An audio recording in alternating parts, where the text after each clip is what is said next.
Hello guys, welcome back. And आज Nvidia का keynote था 8:30 बजे के आसपास। जो है वो एनवीडिया ने कॉम्प्यूटेक्स में अपना कीनोट रखा था। एंड अगर आप एनवीडिया का ट्विटर जो है वो चेकआउट करोगे, एंड मेरा माउस खो गया दो मॉनिटर्स के बीच में, तो ये रहा माउस कर्सर। तो एनवीडिया के कीनोट में लोगों ने मेंशन करा कि ये लोग जो है वो कॉम्प्यूटेक्स में अपना कीनोट रखेंगे। एंड उसमें जो है वो 4 चीज़ों के ऊपर डिस्कस करेंगे। नेटवर्किंग अपने मतलब का नहीं है, डेटा सेंटर सोल्यूशन अपने मतलब का नहीं है, गेमिंग एंड कंटेंट क्रिएशन अपने मतलब का है। तो इन सब चीज़ों का जो है वो एनवीडिया कीनोट रखने वाला था और बहुत डिसअपॉइंटिंग लगा। मैं कंप्लीटली डिसअपॉइंटेड हूँ। और अगर तुम यहाँ पे कीनोट के थंबनेल में भी देखोगे तो लिखा हुआ है सी breakthrough from accelerated computing to gaming. ठीक है, कंप्यूटिंग टू गेमिंग। अगर ये लोग सिर्फ एक्सेलरेटेड कंप्यूटिंग पर रुक जाते तो मैं समझ जाता कि हाँ, ये लोग कंप्यूट रिलेटेड ही बातें करने वाले, इसके अंदर गेमिंग रिलेटेड कुछ भी नहीं होने वाला। एंड ऑनेस्टली इनका अगर तुम पूरा कीनोट देखोगे, लाइक मैंने पूरा कीनोट वॉच किया, मैं 8:30 बजे से बैठा हुआ था, ऑल्दो मैं वीडियो लेट डाल रहा हूँ, बट तुम पूरे कीनोट में देखोगे तो सिर्फ कंप्यूट की बात हो रही है, data centres and accelerated. Last में जो है वो हमारे जेफ फिशर जी जो है वो स्क्रीन पे जो है वो प्रेजेंट हुए। एंड सॉरी, मैंने बहुत गलत सा फेस लगा दिया इनका, तो थोड़ा सा आगे करते हैं, ये भी थोड़ा अजीब हो गया। मतलब जेफ फिशर जी जो है वो फिर से सामने आए और इन्होंने अगेन दोबारा से टीआई को टाई बोला। ऑल्दो इन्होंने यहाँ पे एक जगह पे टीआई और टाई दोनों बोला, तो टेक्निकली इससे ये साबित होता है कि इनको पता है कि टीआई भी एक प्रोनाउंसिएशन है, बट ये जानबूझ के नहीं बोल रहे, क्योंकि एक जगह पे इन्होंने टीआई और टाई दोनों चीज़ें बोली है। तो आई थिंक वो खुद श्योर नहीं है कि उनको कौन सा प्रोनाउंसिएशन यूज़ करना है, टाई या टीआई। बट मतलब तुम देखोगे तो पूरी स्ट्रीम में बस इन्होंने यही बोला है कि हमने जो है वो अपने 3000 सीरीज़ के अंदर तुमको जो है वो अच्छे अच्छे फीचर्स दे रखे हैं, जैसे तुम्हें एनहेंस वॉइस एंड ऑडियो मिल जाता है, लो सिस्टम लेटेंसी मिलती है एनवीडिया रिफ्लेक्स के अंदर, DLSS तुम्हें मिलता है, सेकंड जेन रे ट्रेसिंग मिलती है, जो कि हम यूजुअल स्टफ ऑलरेडी जानते हैं। मुझे लगा था मे बी एटलीस्ट तुम्हें नए जनरेशन का आर्किटेक्चर एटलीस्ट ये लोग अनाउंस करेंगे। हो सकता है GPU ना भी दिखाएं, बट एटलीस्ट आर्किटेक्चर अनाउंस करेंगे। अगर आर्किटेक्चर अनाउंस नहीं कर रहे हैं तो मे बी एक क्विक लुक दिखा दें, जैसे AMD ने अपना, अगर तुम्हें याद हो तो AMD ने पिछला जो उनका कीनोट था, अभी वाला नहीं पिछला वाला, तो उसके अंदर तुम्हें 7000 सीरीज के ऊपर गेमिंग करते हुए दिखाई थी। फिर अभी वाला जो था उसके अंदर तुम्हें 7000 सीरीज की क्लॉक स्पीड दिखा दी, उसके पूरी डिटेल्स बता दी, पूरा चिपसेट लॉन्च कर दिया। तो मुझे लगा था एटलीस्ट एनवीडिया कुछ टीज करेगा, एटलीस्ट कुछ तो दिखाएगा, एटलीस्ट हमें कुछ तो झलक मिलेगी नई 4000 सीरीज की, या फिर एटलीस्ट कुछ चीज़ें आर्किटेक्चर ही सही, कुछ तो मतलब हमें इनसाइट्स मिलेंगे। बट अनफॉर्चुनेटली ऐसा कुछ भी नहीं हुआ। एनवीडिया अपना DLSS, अपना जो तुम्हारा ये नए गेम्स आ रहे हैं, हिटमैन के अंदर रे ट्रेसिंग अब मिल जाएगी तुम्हें, और F1 2022 आ रहा है, उस टाइप के गेम्स के ऊपर अपडेट्स दिए एनवीडिया ने। बेसिक स्टफ कुछ भी जो है वो नई जनरेशन रिलेटेड कुछ भी नहीं हुआ इसके अंदर। मतलब तुम ये पूरे 1 घंटे का कीनोट देखोगे, मैं बोलूँगा टाइम वेस्ट।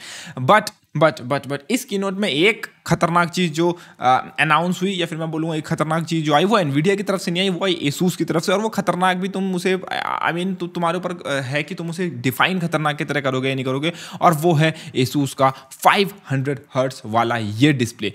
500 हर्ट्ज, मैं जानता हूँ बहुत सारे लोग बोलेंगे कि 500 हर्ट्ज तुम क्या उतना देख भी पाओगे क्या, तुम्हें इतना डिफरेंस दिखेगा भी। मैं पर्सनली 144 हर्ट्ज और 165 हर्ट्ज के मॉनिटर्स यूज़ कर रहा हूँ, 240 हर्ट्ज का मैंने यूज़ करा है, 360 हर्ट्ज, और तुम्हें 240 हर्ट्ज में उतना डिफरेंस देखने को नहीं मिलेगा। बट 360 हर्ट्ज के बाद तो मुझे नहीं लगता कि तुम इतना डिफरेंस कर पाओगे। बट स्टिल ASUS ने बाउंड्रीज को पुश करा है, ROG ने बाउंड्रीज को पुश करा है, और 500 हर्ट्ज का मॉनिटर, जिनको बिग नंबर्स चाहिए, जिनको अपने होता है ना स्पेक शीट में जो है वो बड़े बड़े नंबर चाहिए होते हैं, तो 500 हर्ट्ज का मॉनिटर फाइनली ASUS ने जो है वो निकाल दिया। तो हम ज़्यादा दूर नहीं है जहाँ पे हो सकता है फ्यूचर में तुम एक 1000 हर्ट्ज का भी डिस्प्ले देखो। बात तो की जा रही थी इसके बारे में, एक मैंने किसी उसमें सुना था, कीनोट में नहीं यार, किसी एक कॉन्फ्रेंस में सुना था मैंने। बट हो सकता है ये लोग 1000 हर्ट्ज की तरफ भी अचीव करने की तरफ उसकी तरफ जाएं। बट अभी के लिए 500 हर्ट्ज का आ चुका है मॉनिटर, तो काइंड ऑफ प्राइस भी इसकी 500 हर्ट्ज वाली ही होगी। बट AMD के कुछ अपडेट्स आए हैं, तो AMD के उन अपडेट्स को डिस्कस करने से पहले बोल दूं कि डिस्क्रिप्शन में Amazon का लिंक है, वहाँ से तुम शॉपिंग कर सकते हो। और भाई इतने मस्त अपडेट्स तुम्हारे लिए मैं लेके आ रहा हूँ कॉम्प्यूटेक्स रिलेटेड, क्या क्या नया लॉन्च हो रहा है वो बता रहा हूँ। तो उसी बात के लिए चैनल को सब्सक्राइब और वीडियो को अपने बाकी PC कंटेंट में इंटरेस्टेड फ्रेंड्स या ग्रुप या जो भी तुम्हारा है दोस्तों का, उसमें शेयर करना तो बनता है। बाकी AMD ने जो है वो यहाँ पे क्या निकाला मैं तुम्हें दिखाता हूँ। तो AMD ने देखो, ये तो नहीं निकाला, ये तो 500 हर्ट्ज है, बट AMD ने जो अपने 7000 सीरीज के CPUs हैं उनके रिगार्डिंग कुछ अपडेट्स बताए हैं। पहला अपडेट कि उन्होंने जो है वो कॉम्प्यूटेक्स की अपनी स्लाइड में क्लैरिफाई नहीं किया था कि तुम्हारा जो B सीरीज़ के मदरबोर्ड है B650, उसके अंदर उन्होंने ओवरक्लॉकिंग का नहीं बोला था, लेकिन उसके अंदर भी ओवरक्लॉकिंग होगी। तो चलो ये कंफर्म हो चुका है कि अब उसके अंदर भी तुम्हें ओवरक्लॉकिंग सपोर्ट देखने को मिल जाएगा, तो तुम सस्ते चिपसेट्स के अंदर भी ओवरक्लॉकिंग कर पाओगे।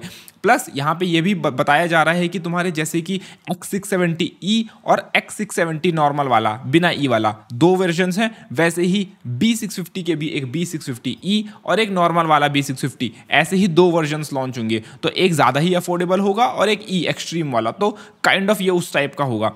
तो यहाँ पे हो सकता है आगे जाके लोगों को कन्फ्यूजन जो है वो ज़्यादा बढ़ जाए, बट ओवरक्लॉकिंग का तुम्हें सपोर्ट मिलेगा। दूसरी चीज़, यहाँ पे एक वीडियो निकाली थी, ठीक है, एक वीडियो आई थी जिसके अंदर AMD के इन CPUs को तुम्हें कैसे माउंट करना है उसके ऊपर ये वीडियो थी। तो उसके अंदर तुम्हें एक फर्स्ट लुक दिख जाएगा AMD के इन इंजीनियरिंग सैंपल वाले CPUs का। ये मदरबोर्ड जो है मुझे MSI का लग रहा है, बिकॉज ये मेमोरी बूस्ट जो है वो इस तरीके से MSI के ही मदरबोर्ड्स में लिखा होता है। बट अगर हम थोड़ा क्लोजर लुक लें तो यहाँ पे तुम देख सकते हो सॉकेट के अंदर ये कुछ इस टाइप से दिखेगा, ये इंटेल के सॉकेट जैसा दिख रहा है तुम्हें। एंड जहाँ तक थर्मल पेस्ट एप्लीकेशन की बात है, मुझे लगता है यहाँ पे तुम्हें मैनुअल स्प्रेडिंग जो है वो करनी चाहिए। और जहाँ तक मुझे लग रहा है, देखो बहुत सारी वीडियोस आने वाली है, जैसे ये सीरीज लॉन्च होती है बहुत सारी वीडियोस आएंगी जिसके अंदर तुम CPUs को लैप होते हुए, डिलीट तो मुझे लगता है बट एटलीस्ट लैप होते हुए तो तुम जरूर देखोगे CPUs को, बिकॉज जितना ज़्यादा सरफेस एरिया तुम कवर करोगे उतना बेटर होगा मेरे हिसाब से। एंड यहाँ पे जिस हिसाब से थर्मल पेस्ट एप्लीकेशन दिख रही है, ऑल्दो तो इंजीनियरिंग सैंपल है, आई एम नॉट श्योर कि किसका क्या पावर कंजम्पशन होगा, किस हिसाब से होगा। बट AMD ने तो स्पेक जो AM5 के रखी है वो अप टू 175 वॉट तक रखी है। तो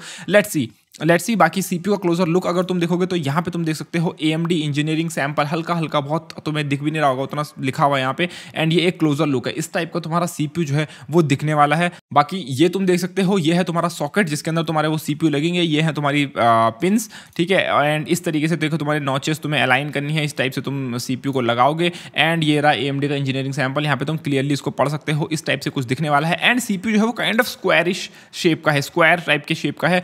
इंटेल के जो अभी तुम्हारी 12th जनरेशन के CPUs हैं और जो 13th जनरेशन के आने वाले हैं वो रेक्टेंगुलर शेप के हैं, और उनके अंदर कुछ IHS बेंडिंग इशू आ रहा है, लाइक काइंड ऑफ इस तरीके से IHS तुम्हारी बेंड हो जाती है, बिकॉज वो रेक्टेंगल है। जो प्रेशर है उनका वो जिस हिसाब से लगता है वो उस हिसाब से उतना ऑप्टिमल नहीं है। और उसके ऊपर जो है वॉशर मॉड्स और तुम्हारे कई जो है वो ILMs को हटाना, और उसके ऊपर जो है पूरा एक मैकेनिज्म, एक ब्रैकेट माउंट करने जैसे कई सारे सॉल्यूशंस आ रहे हैं। मुझे लगता है कि AMD में इसकी जरूरत पड़ेगी, बट AMD में डेफिनेटली कूलर्स को लेकर मुझे लगता है कुछ तो होगा, बिकॉज कई कूलर होंगे जिस पूरी IHS को कवर करेंगे। और मुझे ये एजेस की तरफ से उठी हुई दिख रही है, ठीक है।